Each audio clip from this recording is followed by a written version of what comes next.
I thought Cory fought a really good a fight in that first round.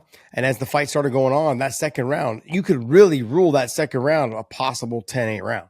I mean, Cory took some big shots, took a lot of damage in that second round. And after that, he didn't start to find his groove again until later in the fourth and into the fifth round. It was almost like he was real hesitant. Then he started to relax a little bit and get a little bit more confidence. But the way that Cory needed to fight this fight was, and I didn't figure this out. I couldn't really figure it out because I didn't know how Cory would do with the sporadic movement of Merab and how much Merab would actually shoot because of all the talk that he had throughout the week saying that he was gonna stand with him and knock him out. And then when the second round happened, I was like, oh shit, Merab's being serious about this. He wasn't messing around. He's like, I'm gonna knock him out on the feet. I just about shit myself when he almost did. I was like, what the hell? The fact that two judges gave it 10-8. Yeah, I thought it would be. I mean, I understand. I truly understand that I understand why that potentially could have been a 10-8 round, or it was a 10-8 round for two judges. Then you move into the other rounds. Merab, I thought won. It was a good fight. 4-1 or 3-2, I could have seen it being. I had it more 4-1 for Merab than I did 3-2. But overall, Cory had moments, but just the level of aggressiveness, the level of cardio, the sporadic movement from the wrestling to the striking. Merab right now is firing on all cylinders. The confidence is there. Everything he does is working. Like, if it's not broke, don't fix it, man. Just keep grinding away. Keep being you. I love what you're doing on your social media, Merab. I love everything about the way you're fighting. I love how you're presenting yourself to the world. I love that you had DC backpedaling, talking about, oh, no, he's not American. Guy doesn't speak English, da-da-da-da-da, because he's now an American citizen. And then as soon as Merab walked into the room, oh, brother, USA, USA. That's how DC is in real life. Total comedian, fun to be around, loves to work both sides of the table. He will definitely say one thing and do the other. Him and Chael are a perfect duo together. Chael's the same way, by the way. But Merab, keep it up, buddy. Great fight. Great performance tonight. I think we'll probably see you and Umar coming up. I mean, Umar's got his hands full with Batista, but definitely a rematch that I would like to see. And Cory Sandhagen, keep your chin up, buddy. Tough fight, tough go. But damn, you look good. You look good in moments. You just couldn't put it all together for multiple rounds. So that sucks. That's the name of the game. Jiri Prochazka versus Khalil Rountree. I had this fight a 1-1 going into the third. It was a close 1-1, like as in Jiri won.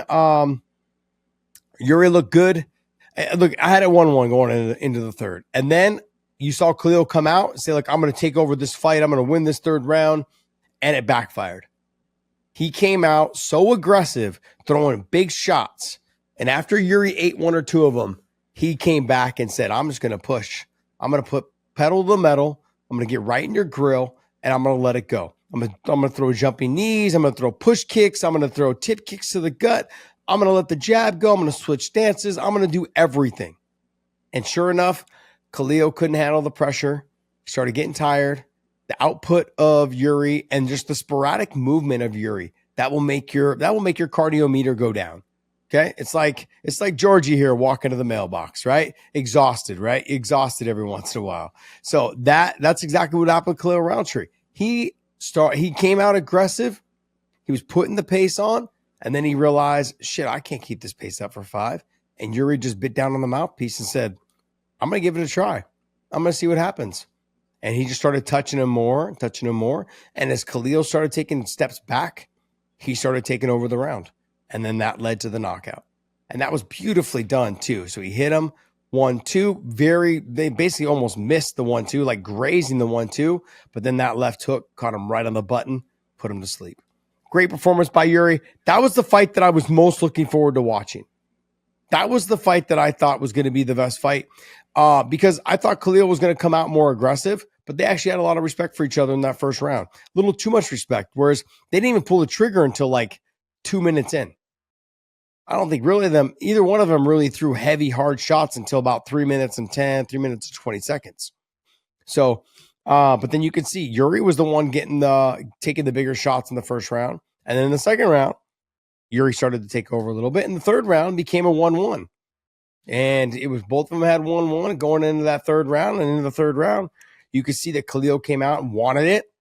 He just didn't have the cardio to push at the pace that Jiri did. So, and then Jiri took it over and landed the clean hard shot. Yusuf Zalal, not much to say. Whole fight was 1:38. Great performance. Who would have ever thought, hindsight's 50-50, right? In no way, if someone sat up here, if I had one of our members on our show and they told me they thought Yusuf Zalal was going to wrestle, I would kick him in the face. Then shut up. There's no damn way. Get that. I would have called you a liar right to your face. There's no damn way you would have thought that Yusuf Zalal was going to go out there and try and take Josh Emmett down. No way. Absolutely not. That wasn't even in my, I didn't even think Zalal was going to try to take down Josh Emmett. He didn't just try. He did. And when he took him down, controlled the top position, had that 3/4 mount, was working on the side choke position. He did it all. Beautifully done. Beautifully done. And then the transition on how he slid off, kind of like he tried to take the back, then kind of slid off the back, threw the leg over the shoulder, waited for Josh Emmett to pull the head out. When he pulled the head out, put the leg over the head, kind of tried to kick him back. I mean, just beautifully executed. Still did it while he was dry, which is good. I think that's the biggest reason why it worked. The transition was awesome. Absolutely awesome. And I actually went in with doubts. If you guys listen to the live stream, I went in with doubts thinking that he could actually get it done because Josh Emmett had been training with TJ Dillashaw. The physical shape, the mindset would be different. He knew he could push hard for 3 rounds. I went in with doubts going no, Josh Emmett's coming in like a new guy, whole new guy, new camp, new training, strength conditioning, all that stuff. Coming in a new guy. Didn't matter. Wrestling, grappling, technique, all went down for Yusuf Zalal. Great performance by him. Joe Pyfer versus Abus Magomedov. Not much else I can say about this fight either. Joe Pyfer, most of us, obviously not most of us, all of us thought, for sure, he's going to, as Abus starts to slow down or he makes a mistake, he's going to get caught with something big and you'll see Joe Pyfer just knock him out, put him away. Well, it was close. It was close. He was able to drop him with a shot, but then he jumped on him, was able to put him away with the face crank, able to actually get him. He basically, worked his way there nice and fluidly.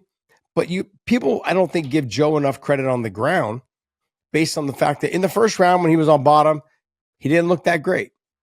But let me just remind you guys, this sport is hard. Everything about this sport is hard. The grappling, the wrestling, the condition, the striking, the everything, the jiu-jitsu, the sambo, the judo, there's multiple things that you have to train. The taekwondo style kicks, the karate style punches, you've got to work all of these things on a daily basis. You don't have time. There's not enough time in a day to work them all. Joe trains with Sean Brady. Sean Brady is a phenomenal grappler, especially an MMA grappler. And I believe that Joe Pyfer on top has nasty ground and pound, good positioning, and really good grappling. On bottom, not as much, but he still has good grappling. He got mounted, but then he pushed his way back to a 3/4 mount, a kind of a butterfly guard position. Absolutely fantastic job. Great job. So when I was watching him in the first round, he got mounted.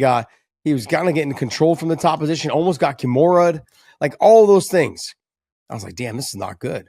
But then you put Joe Pyfer on top, completely different fighter.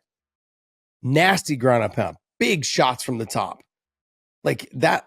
He is someone who is used to being the hammer and not the nail.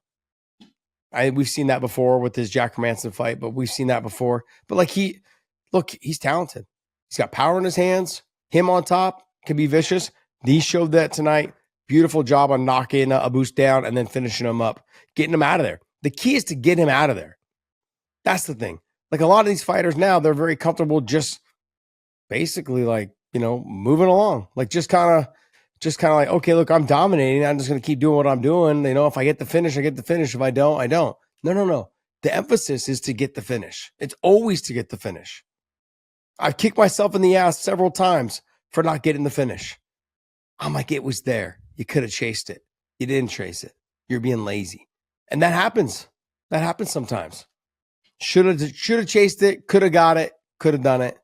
Didn't do it. Super frustrating. Ateba, how do you say his name? Gautier versus Vines. I mean, this was really just one-sided.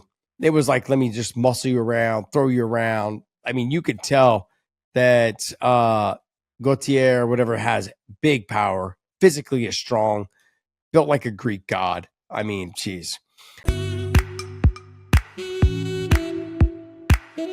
Element, the best hydration drink in the business. I had citrus earlier today. It's actually fantastic. And now they're making the lemonade salt in the can. Cannot wait. So if you guys use that link down below in the descriptions, they'll send you a bonus package with every single purchase.